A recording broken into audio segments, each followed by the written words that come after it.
ଆଜିର ଭରସା ପଦାରାଚାର୍ଯ୍ୟଙ୍କ ଚରଣରେ ମୋର ଅନନ୍ତ କୋଟି ପ୍ରଣାମ।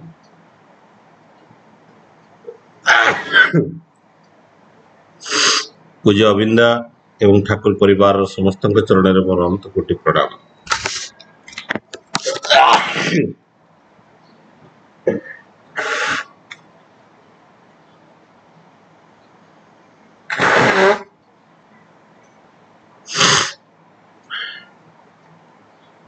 ଆଜିର ଏ ପୁଣ୍ୟ ଆବାସୀ ସତ୍ସଙ୍ଗର ପୂଜ୍ୟ ପରିଚାଳକ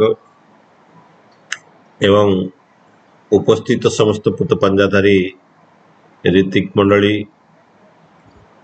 ଅଧୈର୍ଯ୍ୟ ମଣ୍ଡଳୀ, ଯାଜକ ମଣ୍ଡଳୀ ସମସ୍ତଙ୍କୁ ମୋର ଆଭୂମିଷ୍ଠ ପ୍ରଣାମ ଜଣାଏ। ଉପସ୍ଥିତ ସମସ୍ତ ଗୁରୁ ଭାଇ, ଗୁରୁ ମାତା, ସାଧୁ ସଜ୍ଜନ ମଣ୍ଡଳୀ, କୁନି କୁନି ପିଲା ସମସ୍ତଙ୍କୁ ମୋର ପ୍ରୀତିପୂର୍ଣ୍ଣ ରାଭରା ଜୟଗୁରୁ ଜଣାଏ। ସର୍ବପ୍ରଥମେ ଆଜିର ଏ ସତ୍ସଙ୍ଗରେ ଯିଏ ଭୋଗଦାନ କରିଛନ୍ତି ତାଙ୍କର ଶାନ୍ତି ସ୍ୱସ୍ତି ବିଧାନ ପାଇଁ ପରମ ପିତାଙ୍କ ନିକଟରେ ମୋର ପ୍ରାର୍ଥନା ରଖେ। ଦାଦା କାଲି ଫୋନ କରିଥିଲେ ଆଜିର ସତ୍ସଙ୍ଗରେ ଯୋଗ ଦେବା ପାଇଁ। ମୋର ପରମ ସୌଭାଗ୍ୟ ଯେ ଆଜି ହେଉଛି ଠାକୁରଙ୍କର ସେଇ ପ୍ରଥମ ବାଣୀର ଗୋଟେ ଷ୍ଟାଞ୍ଜାଟା ଆଜି ଆଲୋଚନା କରିବା ପାଇଁ। ଏବଂ ସେଇ ବାଣୀଟି ଏମିତି ଅଛି, ଏତେ ଟିକେ ଦୁର୍ବଳତା ଥିଲେ ମଧ୍ୟ ତୁମେ ଠିକ ଠିକ ଅକପଟ ହୋଇପାରିବ ନାହିଁ। ଆଉ ଯେତେ ଦିନ ତୁମର ମନ ମୁହଁ ଏକ ନ ହୋଇଛି ସେତେ ଦିନ ତୁମର ମଳିନତା ଦେହରେ ହାତ ବି ପଡ଼ିବ ନାହିଁ। ଇଏ ହେଉଛି ଠାକୁରଙ୍କର ବାଣୀ। ତେବେ ପ୍ରଥମେ ବୁଝିବା ଯେ ଦୁର୍ବଳତା କ'ଣ। ଆଲବର୍ଟ ଆଇନଷ୍ଟାଇନ କହୁଥିଲେ ଯେ ମତେ ଲୋକମାନେ ବୈଜ୍ଞାନିକ କହନ୍ତି, ସାଇଣ୍ଟିଷ୍ଟ କହନ୍ତି।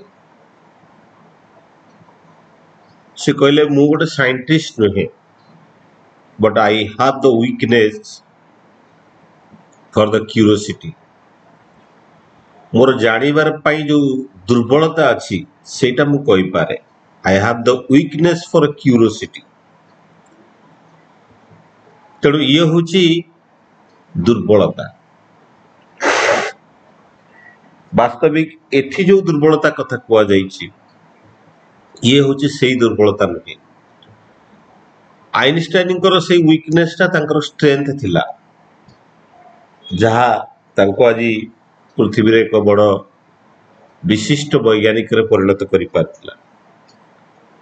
ତେଣୁ ଏଇଟା ଗୋଟେ ତାଙ୍କର ୱିକନେସ୍ ନଥିଲା, ଏଇଟା ତାଙ୍କର ଷ୍ଟ୍ରେନ୍ଥ ଥିଲା। କିନ୍ତୁ ମୁଁ ଯଦି କହେ ମିଛ କହିବାଟା ମୋର ଗୋଟେ ୱିକନେସ୍, ତ ଇଏ ଗୋଟେ ୱିକନେସ୍, ଇଏ ଗୋଟେ ଦୁର୍ବଳତା। ଆଜି ବାଣୀରେ ଯୋଉ ଦୁର୍ବଳତାର କଥା କୁହାଯାଇଛି ସେଇ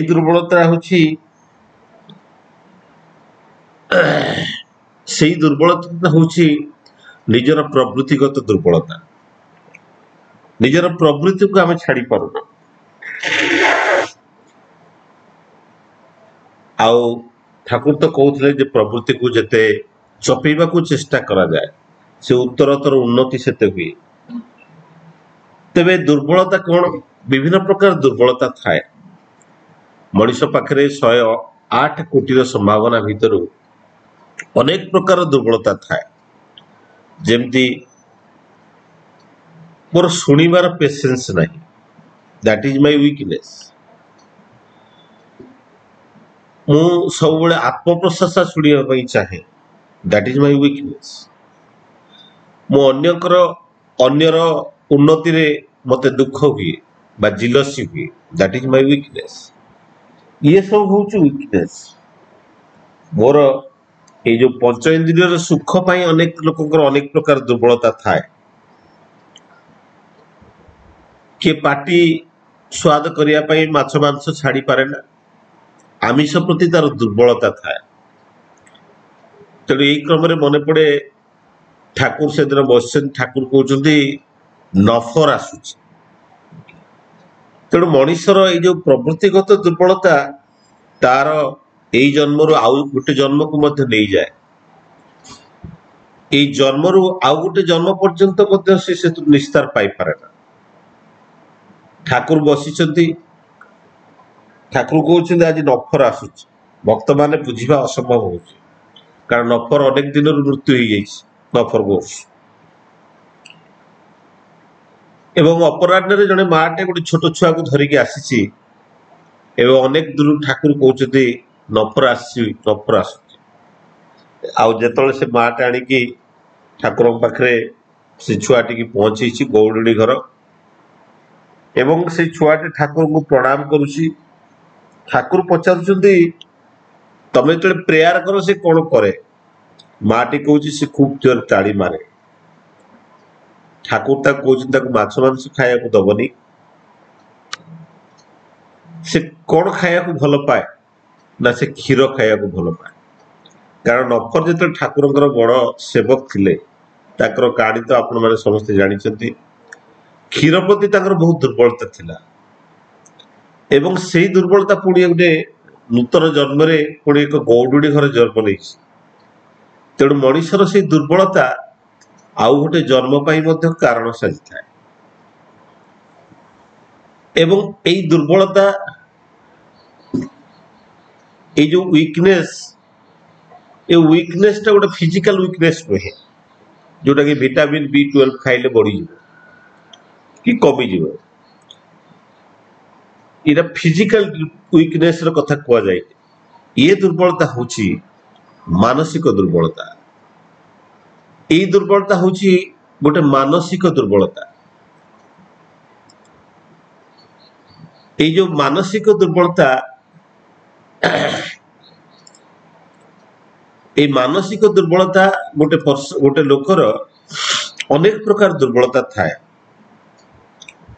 କିଏ ସବୁଦିନ ଅଫିସରେ ଲେଟ୍ ପହଞ୍ଚେ, ଇଏ ବି ଗୋଟେ ତାର ଦୁର୍ବଳତା। ସେ ଚାହିଁଲେ ଡିସିପ୍ଲିନ ହେଇପାରନ୍ତା ଏବଂ ଡିସିପ୍ଲିନ ହବା ପାଇଁ ହେଲେ ଡିସାଇପିଲ ହବାକୁ ପଡେ, ନହେଲେ ଡିସିପ୍ଲିନଟା ଆସେ ନାହିଁ। ଅନେକ ଲୋକଙ୍କର ଥାଏ ଦୁର୍ବଳତା ଥାଏ ପବ୍ଲିକଲି କିଛି କହିବା ପାଇଁ, ମାନେ ବହୁତ କିଛି ଠାକୁରଙ୍କ କଥା ଜାଣନ୍ତି କିନ୍ତୁ ଯାଜନ କହିବା ବେଳକୁ ଆଉ ତାଙ୍କର ଗୋଡ ଥରେ ଯାଜନ କରିପାରନ୍ତିନି। ତାର ମୂଳ ହଉଛି that is the weakness for public speaking. ସବୁବେଳେ ମନ ଭିତରକୁ ନେଗେଟିଭ ଥଟ୍ ଆସେ, ଇଏ ବି ଗୋଟେ ଗୋଟେ ଦୁର୍ବଳତା। ଛାତ୍ର ମାନଙ୍କର ଅନେକ ଜୀବନରେ ଦୁର୍ବଳତା ଥାଏ, ଅନେକ ଭଲ ପଢନ୍ତି କିନ୍ତୁ ପରୀକ୍ଷା ଖାତାରେ ଲେଖି ପାରନ୍ତି, ଇଏ ବି ଗୋଟେ ଦୁର୍ବଳତା। କିଛି ଏକ୍ସପ୍ରେସ କରିପାରନ୍ତିନି, ସ୍କୁଲରେ ପଢୁଥିଲା ବେଳେ ପାଠ ମନେ ରଖି ପାରନ୍ତିନି, ଏସବୁ ହଉଛି ଗୋଟେ ଗୋଟେ ଦୁର୍ବଳତା। ତେଣୁ ଠାକୁରଙ୍କର ଏଇ ଯୋଉ ପ୍ରଥମ ବାଣୀ, ଏଇ ମଣିଷର ଯେତେ ପ୍ରକାର ଦୁର୍ବଳତା ଅଛି, এই ପ୍ରବୃତ୍ତିଗତ ଦୁର୍ବଳତା ଅନେକ ଭାବରେ ଥାଏ। ଆହାର ନିଦ୍ରା ମୈଥୁନ, ଏଇ ଯୋଉ ତିନିଟା ଜିନିଷ ଯୋଉଟା ମଣିଷ ଆଉ ପଶୁ ସମସ୍ତଙ୍କ ପାଖରେ କମନ ଅଛି, ମଣିଷ ପାଖରେ ଏଇ ତିନିଟା ଭିତରୁ ଏଇ ତିନିଟାର ଦୁର୍ବଳତା ସମସ୍ତଙ୍କ ପାଖରେ ଥାଏ। କାହାର ବେଶୀ ଖାଇବାର ଇଚ୍ଛା ଥାଏ, ଭଲ ଭଲ ଜିନିଷ ଖାଇବାର ପାଇଁ ଦୁର୍ବଳତା ଥାଏ, କିଏ ଅନେକ ଶୋଇବା ପାଇଁ ମଧ୍ୟ ଭଲ ପାଆନ୍ତି, এইটা হচ্ছে শোইবার দুর্বলতা। ଆଉ ଶାରୀରିକ ସୁଖ, এই ମୌତିର ସୁଖ ତା ଭିତରେ ଅନେକ ଲୋକଙ୍କ ଭିତରେ ଥାଏ, ଇଏ ବି ଗୋଟେ ଦୁର୍ବଳତା। ମଣିଷ ସେଇ ପାଶବିକ କ୍ରିୟାରୁ ଯେପର୍ଯ୍ୟନ୍ତ ଉର୍ଦ୍ଧ୍ୱକୁ ନ ଉଠିଛି, ସେ କେବଳ ଉନ୍ନତି ପଥରେ ଯାଇପାରେ ନା। ସେଥିପାଇଁ ଠାକୁର କହୁଛନ୍ତି ଏଇ ଦୁର୍ବଳତା ବିରୁଦ୍ଧରେ ହଉଛି ପ୍ରଥମ ଲଢେଇ। ମଣିଷ ଜୀବନର ପ୍ରଥମ ଲଢେଇ ହଉଛି ଏଇ ଦୁର୍ବଳତା ବିରୁଦ୍ଧରେ। ମଣିଷ ଯଦି ଏଇ ଦୁର୍ବଳତା ବିରୁଦ୍ଧରେ ନ ଲଢେ ଏବଂ ଯଦି ବିଜୟ ଲାଭ ନ କରେ, ତେବେ ତାର ଜୀବନର ଉନ୍ନତି କେବେ ହେଲେ ସମ୍ଭବ ହୁଏ ନା। କାହିଁକି ନା ଏଇ ଦୁର୍ବଳତା ତାକୁ ଅନେକ ପଛକୁ ଟାଣି ଦିଏ। ଏଇ ଶାରୀରିକ ସୁଖର ଦୁର୍ବଳତା ଅନେକ ସମୟରେ ତାରକୁ ଅନେକ ଦୁଃଖ ଯାତନା ଆଡକୁ ନେଇଯାଏ ଏବଂ ସେ ବୁଝିବା ନ ବୁଝିବା ଭିତରେ ସେ ଅନେକ କିଛି ଭୁଲ କର୍ମ କରି ପକାଏ। ତେଣୁ ବାସ୍ତବିକତା ହଉଛି ଠାକୁରଙ୍କର ସେଇ ଯୋଉ ବାଣୀ ଅଛି ଯେ ଏତେ ଟିକେ ଦୁର୍ବଳତା ମଧ୍ୟ ଥିଲେ ତୁମେ ଅକପଟ ହେଇପାରିବ। ଠାକୁର ତ ସବୁବେଳେ କହୁଛନ୍ତି ତୁମେ ଅକପଟ ହୁଅ। ଅକପଟ ମାନେ ଆମ ଭିତରେ ଅନେକ କପଟତା ଥାଏ। ଠାକୁର କହୁଛନ୍ତି ଯେ ପ୍ରକୃତ ସତ୍ସଙ୍ଗୀ ସିଏ ଯେ ଅନ୍ୟର ଦୁଃଖରେ ଦୁଃଖୀ ହୁଏ ଆଉ ଅନ୍ୟର ସୁଖରେ ସୁଖୀ ହୁଏ। आमे अन्य सुखरे सुखी ही पारुना अन्यर सुख आमको अनेक समय दुख दिए आउ सेइथिपाई आमे अनेक समय कपटता व्यवहार देखु कपटपूर्ण आचरण मु कुआडे गोटे जाउची के जने सत्संगी गुरु भाई मत देखाले पचारे कुआडे जाउछ एवं मु जुआडे जाउची हयतो जदी से गुरु भाई जनक मो सांगरे जानता तार भी किछि उन्नति होता किंतु मु व्यक्तिगत स्वार्थ पाई मु कोच नाही एइटु आसु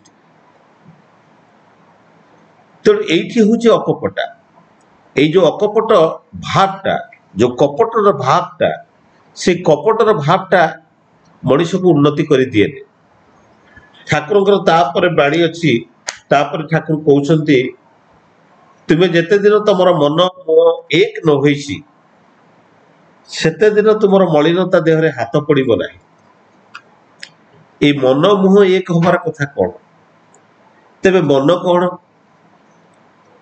ମନ ତ সেই philosopher কହୁଥିଲେ the mind is everywhere and mind is nowhere where is the mind exist mind কোটি exist করে না মাইন্ড আমি মুন্ড দেহରେ হাত মারি কରୁ এটা হচ্ছে মোর মন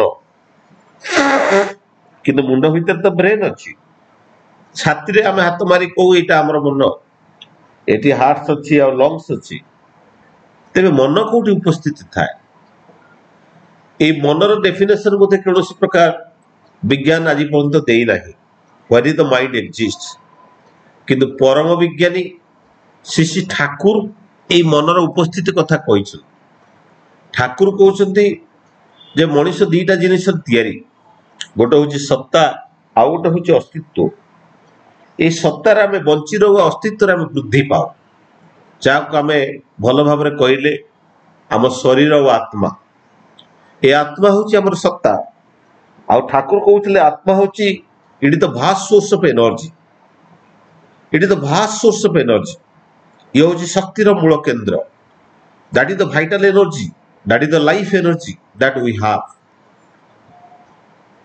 एवं ये जो अस्तित्वटा हूँ शरीर शरीर और आत्मा जिते आत्मा ए शरीर त्याग करे आम डेड बॉडी भी कहू तो आम गोटे बॉडी तो आम भितर से आत्माटा क्रियाशील होगी गति करे ठाकुर ये मन को बुझे देवाई ठाकुर से कहते सत्तार उत्पन्न होता तरंग जा परिवेश परिवेष्टन सहित धक्का खाई आम शरीर उपरे बा ब्रेन उपरे जो कंपन सृष्टि करे ता होची मन ठाकुर से डेफिनेशन टाइम बुझा भल भाव पड़े ठाकुर कहते सत्ता सत्ता हूँ एनर्जी ये एनर्जी जो उत्पन्न तरंग ये की तरंग उत्पन्न हुए ता हूँ इलेक्ट्रोमैग्नेटिक रेडिएशन ता हूँ इलेक्ट्रोमैग्नेटिक रेडिएशन से इलेक्ट्रोमैग्नेटिक रेडिएशन जो एनर्जी आम जो आत्मा सृष्टि हुए जितेबाला परिवेश परिवेष्टन सहित धक्का खाए जो प्रतिघात भाव जो तरंग मो शरीर भितर जो कंपन सृष्टि करे ता हूँ मन ये हूँ ठाकुर व्याख्या डॉक्टर टेस्ला जे कि जड़े नोबेल लॉरेट थे एवं ठाकुर पूर्व अवतार रामकृष्ण परमहंसर सानिध्य से लाभ करते से नोबेल लॉरेट कहते if you want to know the secret of this universe you have to know the vibration and your thought is your vibration तुमर चिंता होची वाइब्रेशन पुणी से कथा को जदि आमे देखू परम विज्ञानी श्री ठाकुर परम ब्रह्म परम प्रेम सी कहते ठाकुर कहते every human being is emitting and observing radio frequency centre प्रत्येक मनीष प्रति समय से इलेक्ट्रोमैग्नेटिक रेडिएशन विकिरण करे से आम अचिना लोकटा को देखिले हयतो आम भल पाऊ किंबा घृणा करू ता विषय किसी न जानी था कि देखु देखु आमको खराब लगे आउ देखु देखु आम भीतर गोटे प्रेम जागृत हो जाए प्रथम देखार अनेक झी पुओं प्रेम हो जाए तार मूल कारण हूँ आमर जो वाइब्रेशन आम छाड़ू जो रेडिएशन आम छाड़ू से रेडिएशन आउ जनकर रेडिएशन सहित रेजोनेटिंग करे जो मिसी जाए जो समतान गति करे देन समतान जो गति करे से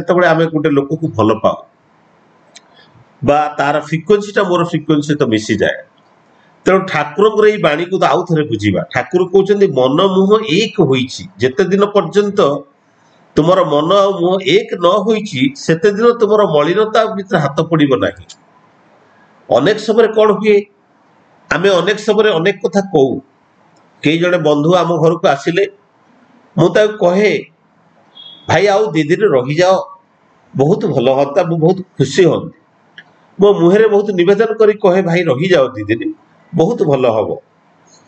କିନ୍ତୁ ମୁଁ ଘରେ ଯାଇକି ମୋ ସ୍ତ୍ରୀ କି କହେ ଯେ ଲୋକଟା କେତେବେଳେ ଯିବ, ତାକୁ ଯେତେ କହିଲେ ଯାଉନି, କଣ କରାଯିବ। ଇଏ ହଉଛି ସେ ହଉଛି ଆମର ମନ, ଯୋଉ ମାନେ ମୁଁ ଯୋଉ ଭାବରେ ଯୋଉ ମନରେ କହୁଛି ସେ ଯୋଉ ମୁହଁରେ କହୁଛି। ମନ ମୁହଁ ମାନେ ଫେସ୍ ନୁହେଁ, ମୁହଁ ମାନେ ପାଟି। ମୁଁ ଏଇ ପାଟିରେ ଯୋଉ କହୁଛି ଯେ ତୁମେ ରହିଯାଅ ଆଉ 2 ଦିନ ଘରେ ବିଲିକି,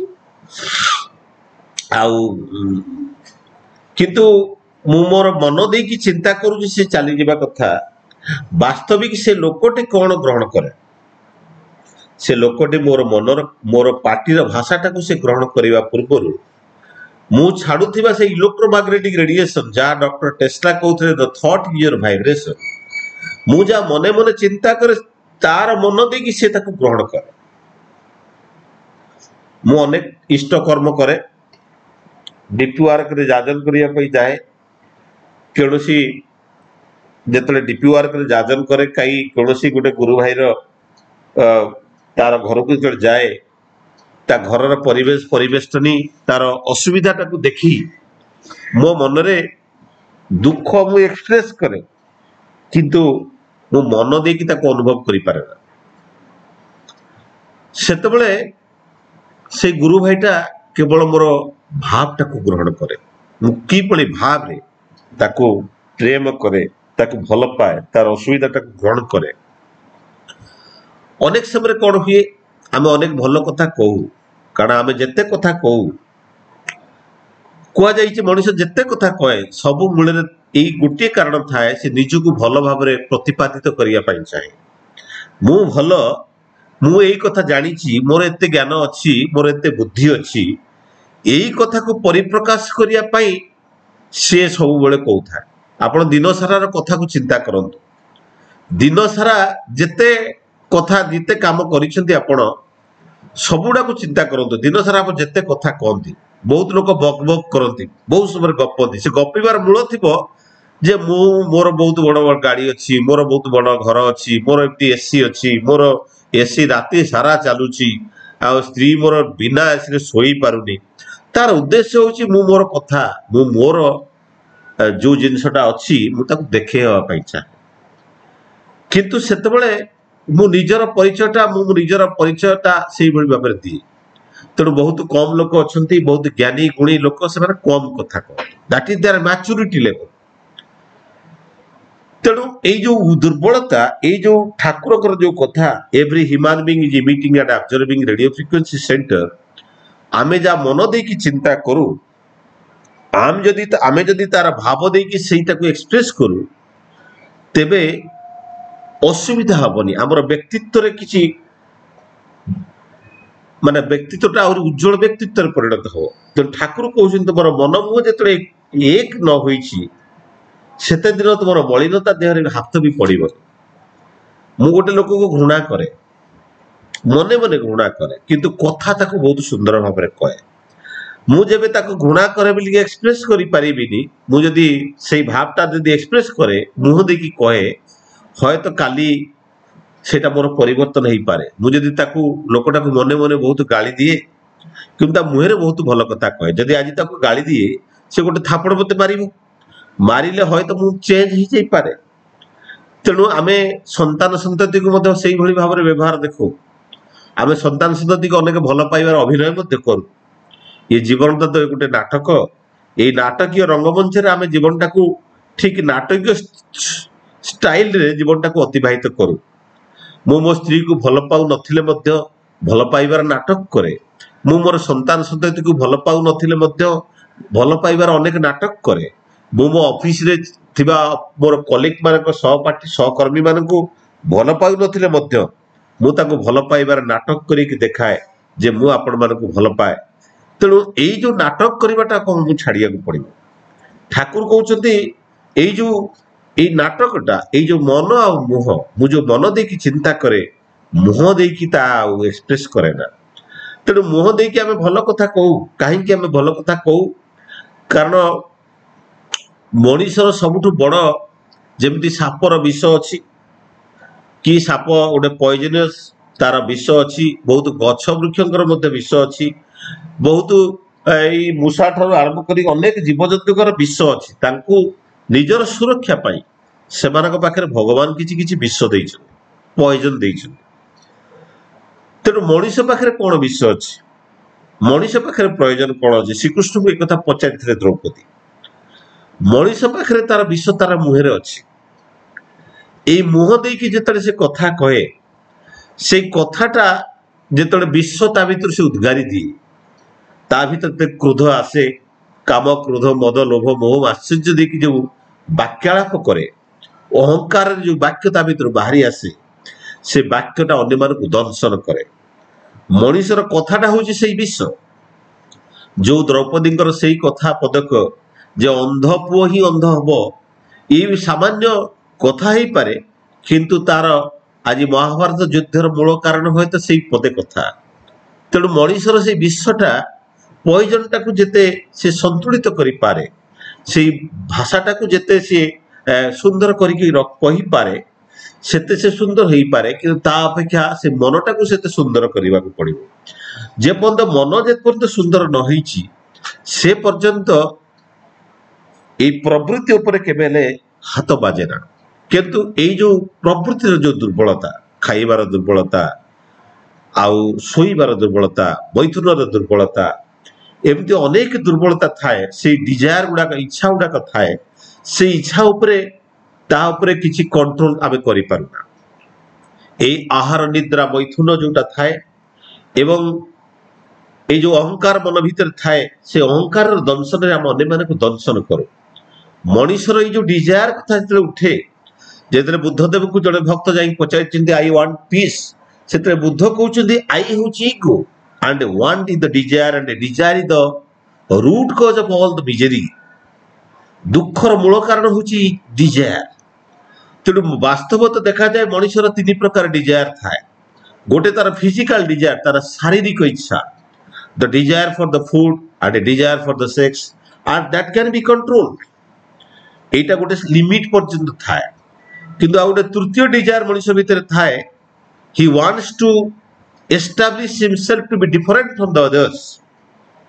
ସେ ଅନ୍ୟମାନଙ୍କ ଠାରୁ ନିଜକୁ ଭିନ୍ନ ଭାବରେ ପ୍ରତିଷ୍ଠିତ କରିବା ପାଇଁ ଚାହେଁ, ପ୍ରତିପାଦନ କରିବା ପାଇଁ ଚାହେଁ। ଇଏ ହେଉଛି ଏକ ଅନଲିମିଟେଡ ଡିଜାୟାର। ମୁଁ ଅନ୍ୟମାନଙ୍କ ଠାରୁ ନିଜକୁ ଭିନ୍ନ ପ୍ରତିଷ୍ଠା କରିବା ପାଇଁ ଚାହେଁ, ଅନ୍ୟମାନଙ୍କ ଠାରୁ ମୁଁ ନିଜକୁ ଭିନ୍ନ ଦେଖେଇବା ପାଇଁ ଚାହେଁ। ଆଉ ୟାର ରୁଟ କଜ ହେଉଛି ଅହଙ୍କାର। ଏଇ ଅହଙ୍କାର କେବଳ ଗୁରୁଙ୍କୁ ଧରିଲେ ହିଁ ପତଳା ହୁଏ। ଏବଂ ସେଇ କାରଣ ପାଇଁ ମଣିଷ ଅନେକ ଏଇ ଯୋଉ ୱିକନେସ, ତାର ମୂଳ କାରଣ ସେଇ ଦୁର୍ବଳତା ତାରି ଭିତରେ ଥାଏ। ଏଇ ଦୁର୍ବଳତା ହେଉଛି ତାହା ଯାହାକୁ ସେ ଦୂର କରିବାଟା ପାଇଁ ତାକୁ ଅନେକ ଚେଷ୍ଟା କରିବା ପାଇଁ ପଡେ। ଅନେକ ଏଇ ଯୋଉ ଦୁର୍ବଳତା, ଯୋଉଠୁରୁ ସେ ଚେଷ୍ଟା କଲେ ମଧ୍ୟ ନିଜକୁ ହଟେଇ ଦେଇ ପାରେ ନା, ସେଇଟା ହେଉଛି ଦୁର୍ବଳତା।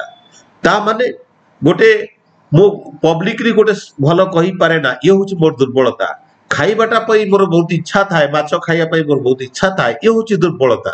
ଏବଂ ମୁଁ ଚେଷ୍ଟା କରେ ସେ ଦୁର୍ବଳତାକୁ ଦୂର କରିପାରେ ନା, ଯେ ପର୍ଯ୍ୟନ୍ତ ମୁଁ ଇଷ୍ଟ କେନ୍ଦ୍ରିକ ହୁଏ ନା। ତେଣୁ ଇଷ୍ଟ ହେଉଛନ୍ତି ମଙ୍ଗଳ। ଇଷ୍ଟ କେନ୍ଦ୍ରିକ ମାନେ ମଙ୍ଗଳର କେନ୍ଦ୍ର, ମଙ୍ଗଳକୁ ନିଜ ଜୀବନରେ ମଙ୍ଗଳକୁ କେନ୍ଦ୍ରରେ ରଖି ଚାଲିବାଟା ହେଉଛି ମଙ୍ଗଳ କେନ୍ଦ୍ରିକ। ଯେତେବେଳେ ମୁଁ ମଙ୍ଗଳର ପଥରେ ଯେତେବେଳେ ଜୀବନଟାକୁ ଅତିବାହିତ କରେ, ସେତେବେଳେ ହିଁ ମୋର ଏଇ ସବୁ ଦୁର୍ବଳତା ଦୂର ହୁଏ, ନଥିବା ଦୂର ହୁଏ ନା। ମୁଁ ଛାତ୍ର ହୁଏ, ମୁଁ ଗୋଟେ ଚାକିରି କରୁଥିବା ମଣିଷ ହୁଏ, ମୁଁ ଚାଷୀ ହୁଏ, ମୁଁ ଯେକୌଣସି ପ୍ରକାର ବ୍ୟକ୍ତିତ୍ୱର ମଣିଷ ହୁଏ, ସମସ୍ତଙ୍କ ପାଖରେ ବିଭିନ୍ନ କିଛି ନା କିଛି ଦୁର୍ବଳତା ଅଛି। ଏବଂ ସେଇ ଦୁର୍ବଳତାକୁ ଆମେ ଜାଣିପାରୁନା। ସେଇ ଦୁର୍ବଳତା ଅନ୍ୟମାନେ ଆମକୁ ଯେତେବେଳେ କେହି କିଛି କହନ୍ତି, ଆମେ ରାଗି ଯାଉ, ହଁ ମୁଁ ସେମିତି ତ କରେନି, କିନ୍ତୁ ମୁଁ ବାସ୍ତବିକ ସେଇଟା ହିଁ କରେ। ମୋ ଠାରୁ ଅନ୍ୟମାନେ ମୋ ଦୁର୍ବଳତାକୁ ଭଲ ଭାବରେ ବୁଝିପାରନ୍ତି। ତେଣୁ ସେଇ ଦୁର୍ବଳତା ବିରୁଦ୍ଧରେ ଲଢିବା ପାଇଁ ଠାକୁରଙ୍କର ସେଇ ଯୋଉ ବିଧାନ, ସେଇ ଦୁର୍ବଳତା ବିରୁଦ୍ଧରେ ଆମେ ଲଢିବା। ଏବଂ ଏଇ ମନମୋହକୁ ଏକ କରିବା ପାଇଁ ହେଲେ এই ମନୋଭାବକୁ ଏକ କରିବା ପାଇଁ ହେଲେ ଏଇ ଆମର ଥଟ୍ ଏବଂ ଆମର ଯୋଉ ସ୍ପିଚ୍ ଦିଟାଙ୍କୁ ସମାନ କରିବାକୁ ପଡିବ। ସେଇଥିପାଇଁ ଠାକୁର ଚାହିଁଛନ୍ତି ଏଇ ଠାକୁରଙ୍କର ପ୍ରଥମ ସଂଗ୍ରାମ এই ଦୁର୍ବଳତା ବିରୁଦ୍ଧରେ ତାହା ସମ୍ଭବ କେବଳ ଇଷ୍ଟ କେନ୍ଦ୍ରିକ ଜୀବନ ମାଧ୍ୟମରେ। ସମୟ ତ ହେଇଯାଇଛି।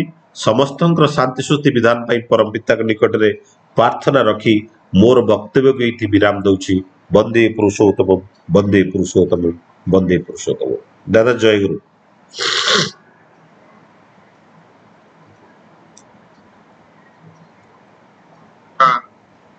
ଦୁର୍ବଳତା ସମ୍ବନ୍ଧରେ ଅନେକ ଦିଗ ଦେଇ ଆଲୋଚନା ରଖିଲେ। ଆପଣମାନେ ସମସ୍ତେ ଶୁଣିଛନ୍ତି। ମୁଁ ପରମ ପ୍ରେମ ଶିଶୁ ଠାକୁରଙ୍କ ପାଖେ ପ୍ରାର୍ଥନା ରଖେ